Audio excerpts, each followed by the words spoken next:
Bismillah, alhamdulillah, amma ba'du. Para ulama berselisih di dalam 3 versi pendapat tentang hukum masuk masjid bagi orang yang sedang junub. Ada sebagian ulama yang melarangnya secara mutlak. Inilah pendapat Imam Malik dan juga murid-muridnya. Kemudian ada sebagian ulama juga yang melarang orang junub untuk berdiam diri di dalam masjid, kecuali kalau hanya sekedar lewat. Inilah pendapat Imam Asy-Syafi'i, dan ada pula sebagian ulama yang membolehkan semua itu. Di antara yang berpendapat seperti ini adalah Imam Dawud dan juga murid-muridnya. Sumber perbedaan pendapat antara Imam Asy-Syafi'i dan juga para ulama mazhab Zahiri ialah karena mereka berbeda pandangan di dalam memahami firman Allah berikut ini. Ya ayyuhalladzina amanu la taqrabus shalah wa antum sukara. Hai orang-orang yang beriman, janganlah kamu sholat sedang kamu di dalam keadaan mabuk. An-Nisa ayat 43. Namun ada peluang untuk menakwil ayat tadi secara majazi maupun secara hakiki. Jika ditakwil secara majazi, maka berarti ada kalimat yang dibuang, yakni kalimat tempat sholat. Kalau dimunculkan, maka berbunyi, janganlah kamu mendekati tempat sholat.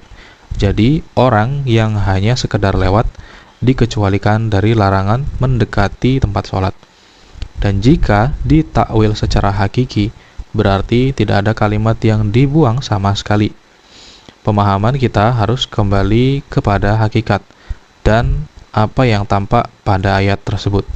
Kalau begitu, kalimat yang melintasi jalan berarti seorang musafir yang dalam keadaan junub dan tidak menemukan air. Ulama-ulama yang mengartikan ayat di atas secara majazi memperbolehkan orang junub lewat dan berjalan di dalam masjid. Sedangkan ulama yang memahami ayat ini secara hakiki menyatakan bahwa ayat ini tidak dapat dijadikan dalil untuk kasus orang junub yang dilarang berdiam di masjid.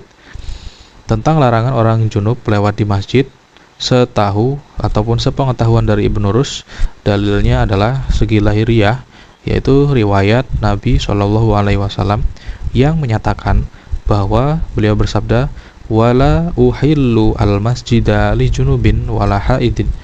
Aku tidak menghalalkan masjid untuk orang yang sedang janabah dan orang yang sedang haid. Menurut penilaian para ulama ahli hadis, maka hadis ini dinilai tidak sahih. Jadi perbedaan pendapat para ulama ahli fikih dalam masalah wanita yang sedang haid ini juga sama seperti perbedaan pendapat mereka di dalam masalah orang yang sedang junub. Wallahu a'lam bishawab.